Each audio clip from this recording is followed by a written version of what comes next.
Breaking news po tayo pero bago po tayo magsimula, wag pong kakalimutan i-like po agad-agad itong video na ito. Malaking tulong po 'yan sa channel ng Coach Oli News. At wag din pong kakalimutan, mag-subscribe po dito sa channel kung kayo po ay hindi pa subscriber ng Coach Oli News channel. Ayan, like and subscribe. Breaking news po. Okay, eto po, mga Marines kung tawagin natin, itong mga matatapang na ex-Marines pinagtutulak. Nako, matindi na po ang nangyayari sa ating bayan. Ito po, sige, pag-usapan natin. Ito po, mabigat po itong nangyayari dito sa mga Marines at matindi rin po itong binitawan ni Attorney Levy Baligod, yung abogado nitong 18 ex-Marines. At malupit po dahil tila ang NBI ay imbis na nag-iimbestiga, sabi nga, National Bureau of Investigation, parang naninilip na lang at parang ito ay tumatayong abogado nito si Bongbong Marcos at ni Martin Romualdez. Kaya po tingnan natin, basahin natin, ito'y kapapasok lang, okay? Tingnan natin ang sinabi nitong si Director Matibag, NBI Director. 18 dating sundalo, posibleng biktima ng kahirapan. Pambihira. Ang dami mong pinag-iintindi. Ito ay mawalang galang na po. Kayo po ay ginagalang ng buong Pilipinas dahil kayo ay NBI director. Pero sana gawin ninyo ang trabaho ninyo. Ang trabaho ninyo ay imbestigahan ang mga anomalyang nangyayari sa gobyerno. Yan po, mag-imbestiga ng nakawan, ng korupsyon, at kung ano-ano pa. Hindi kung naghihirap itong mga sundalo, kung sila ay nakapagnotaryo ng maayos, kung hindi ang kanilang personal life, hindi po nasasaktal dito ang personal na buhay ng mga sundalo. Dahil kung kahit ano pa man ang pinagdadaanan nitong mga sundalo, wala namang mapupuntahan dahil hindi naman ito konektado sa pagkainan ng bawat Pilipino. Walang epekto ito sa ekonomiya. Walang epekto ito sa pang-araw-araw na buhay ng Pilipino. Wag yun po ang intindihin ninyo. Ang intindihin ninyo, ang imbestigahan po ninyo, sir, itong bigayan ng maleta. Saan napunta yung pera? Meron bang nagawang proyekto? Bakit nagkakaroon ng bigayan? Sino ang nakinabang dito sa bigayan na ito? Sino ang nagnakaw? Sino ang lihis na nakatanggap ng pera lihis sa batas? Yun po ang dapat pinag-iimbestigahan nyo, sir. Huwag yung buhay. Hindi naman po kayo si Lolit Solis. Hindi naman po kayo chismis media. Di ba? Hayaan na po natin yung personal na buhay. Baka mamaya pati si Ann Cortez, imbestigahan ninyo. Hindi, wag na po tayong pumunta ron, sir. Sayang po yung pasahod ng taong bayan kung ano-ano pag-iimbestigahan ninyo. Focus po tayo, wag po sana, ito ang inaantay ng taong bayan, wag po naman sana tayo pupunta doon sa matatawag nila na ikaw, sir, ay abogado ni Bongbong Marcos at ni Tambaluslos. Kayo po ay dapat nagsisilbi sa taong bayan. Huwag naman po tayong mapunta at yan ang iisipin ng ating taong bayan. Basahin po natin yung sinabi ni Attorney Baligod. May plano ka pa yata na i-refer sila sa DSWD. Pinagpapasahan ninyo na ang reklamo namin tungkol sa korupsyon. Mula ombudsman to NBI, baka NBI to DSWD, aabot pa.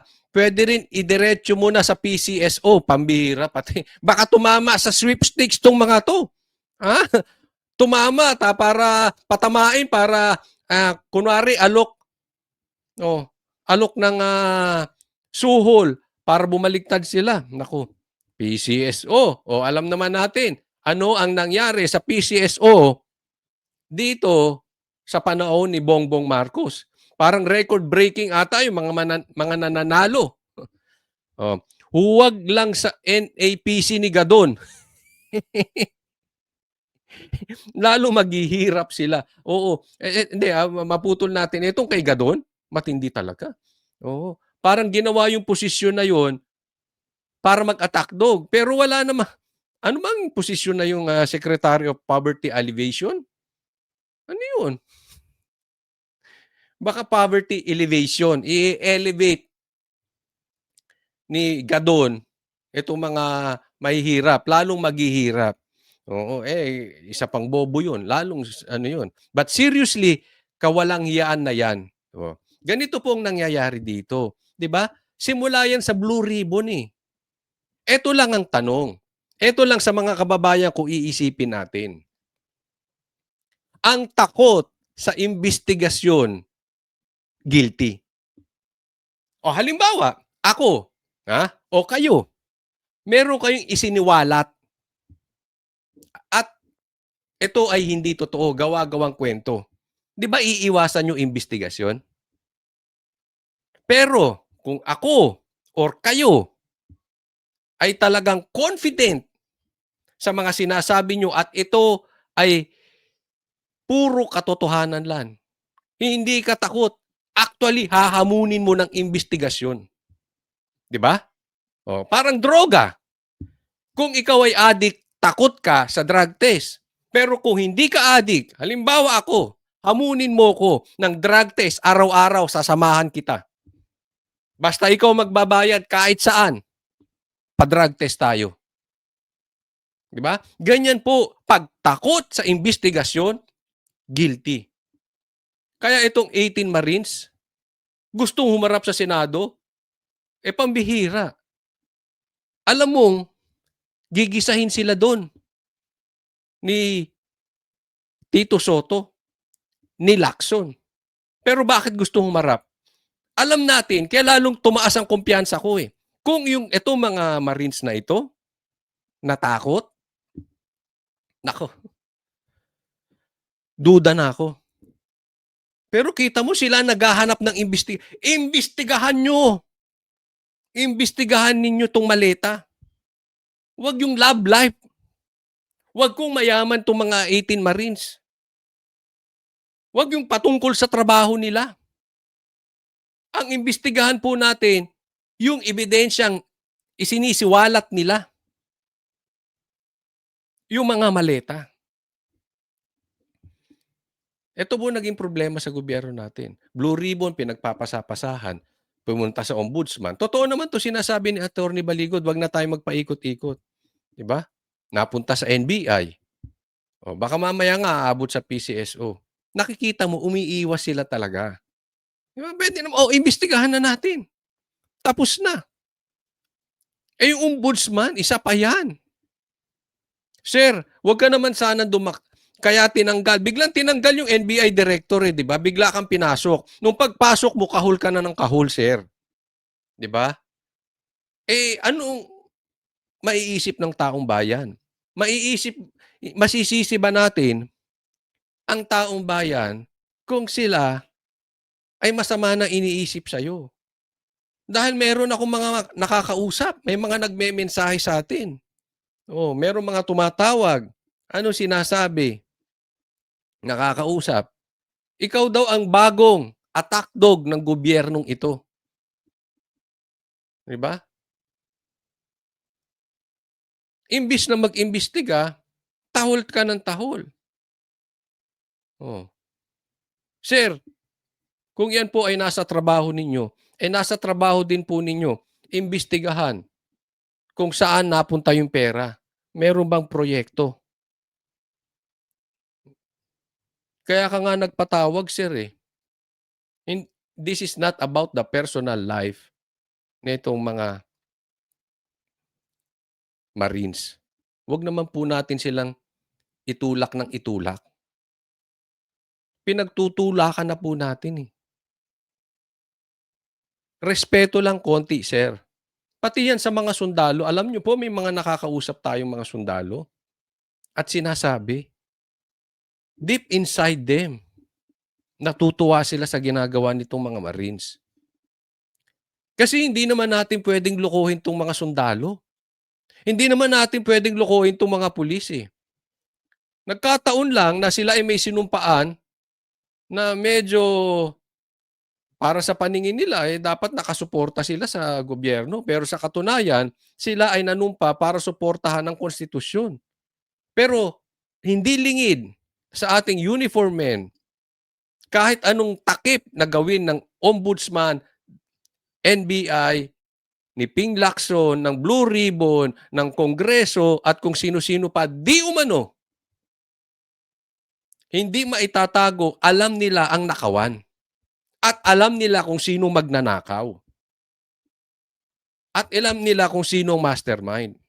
Hindi ba kayo nahihiya na kung kayo'y mga magnanakaw, kayong tumatanggap ng envelope, alam ng mga sundaluhan natin, hindi ba kayo nahihiya sa kanila?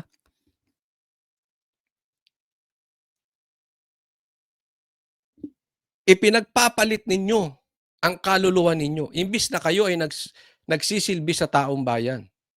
Ngayon, kung kayo naman ay hindi nakatanggap ng pera, sir, siyempre, kayo ay nagiging parte doon sa mga hindi nakatanggap ng maleta at envelope.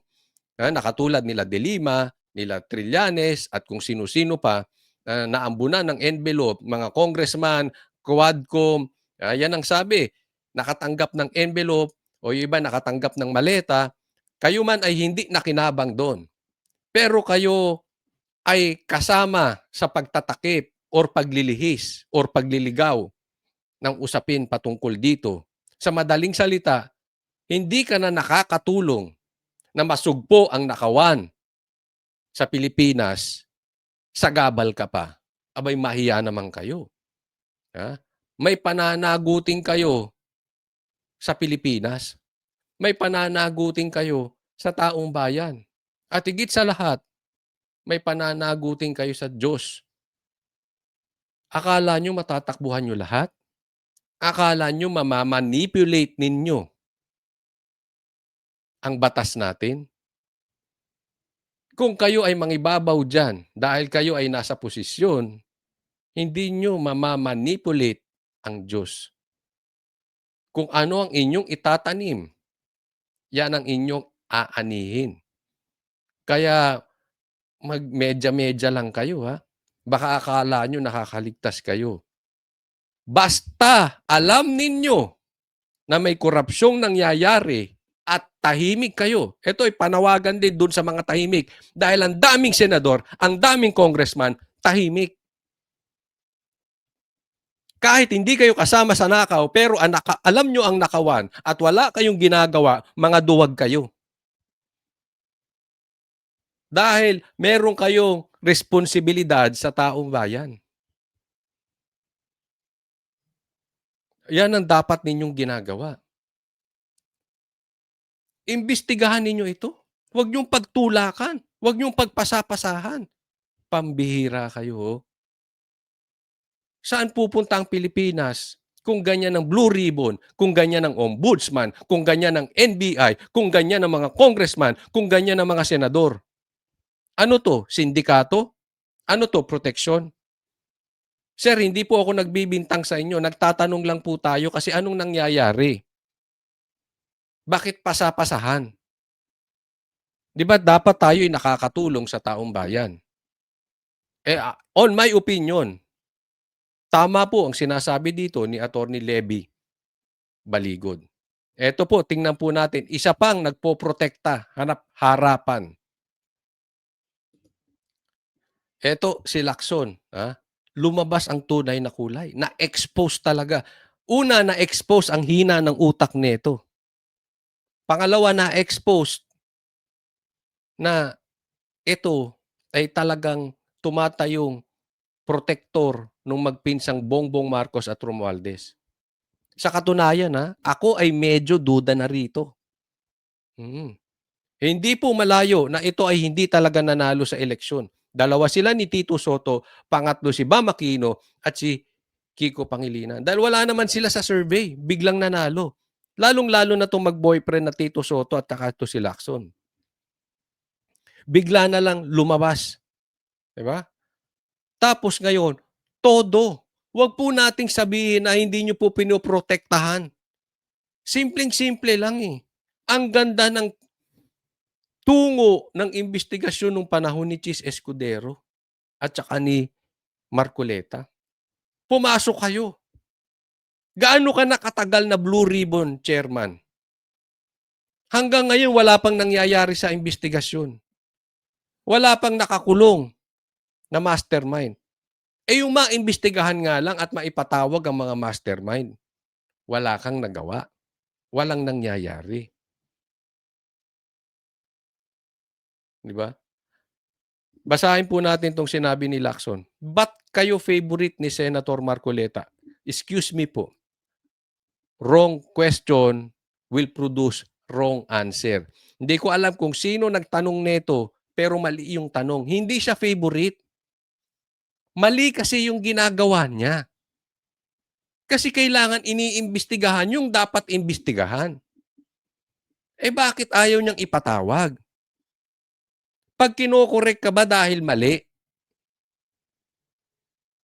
favorite ka na? So hindi marunong yung nagtanong yan. Alam nyo, sasabihin ko OA si Marcoleta eh. Kung simpleng nakawan lang. Kung walang kabagay-bagay. Kung isolated case. Pero hindi po. Malawakan po ito. Sindikato po. Ang sabi nga, ito ang pinakamalaking korupsyon sa Pilipinas. Tinalo pa yung korupsyon ng tatay niya na si Marcos Sr. Isipin mo, 3 taon pa lang nakaupo, pinakamalaking korupsyon na. Saan ka nakakita? 800 billion maleta, idinideliver lang. Tapos ayaw mong imbestigahan. Kaya totoo to, kaya hindi. Sa laki po niyan at tatamaan ng taong bayan dyan, dapat po yan iniimbestigahan. Hindi po yan dapat dinadaan sa biro. Hindi po dapat ganyan ang tanong. Bakit kayo favorite ni Senator Marcoleta? Ewan ko, siguro mas pogi ako sa kanya. Hindi po, mas maganda ka. Ang ganda-ganda mo. Kaya ka naging Blue Ribbon Chairman para ka rumampa. Para kang bakla. Para lang ha, hindi po totoo. Para kang bakla na gusto mo rumampa ng rumampa. Para kang bading. Lahat ng mga bakla. Kasi sabi nga ni Sir Jack, may bading at may guding. Oo. Merong mga matitinong bakla. Ikaw, para ka na doon sa bading. Para lang. Na walang alam gawin kung hindi rumampa. Anong silbi mo dyan sa Blue Ribbon kung hindi rumampa? Walang nangyayari doon sa investigasyon. Hindi ka ba nakokonsensya o nahihiya man lang? Sa tagal mo ng Blue Ribbon Chairman, walang nangyari sa investigasyon ng ghost projects. Di ba? Grabe nakawan. Ano, hanggang 2028, tuloy-tuloy ang nakawan hanggat ikaw nakaupo as Blue Ribbon Chairman, wala man lang maiimbita. Hindi kayo na humusga. Baka naman mali ako eh. Di ba? Hindi naman tayo perpekto. Nagkakamali tayo. O sige, tanungin ko kayo. Ano ba sa tingin ninyo? May nangyari ba sa investigasyon ng Blue Ribbon sa tagal? Kung mali ako, di sabihin nyo dyan. May nangyari. May nakulong ba na mastermind? Hindi po mastermind. Huwag nyo pong idamay dito si Bong Revilla. Wala po siyang ghost projects. Sa katunayan, ang hindi pwedeng idemanda ay si Bernardo. Si Bernardo nga ang nagloko eh. Siya nga ang isa sa mastermind. Tapos prinotektahan nyo. Dahil ano? Para wag magsalita patungkol sa magpinsang Bongbong Marcos at Romualdez.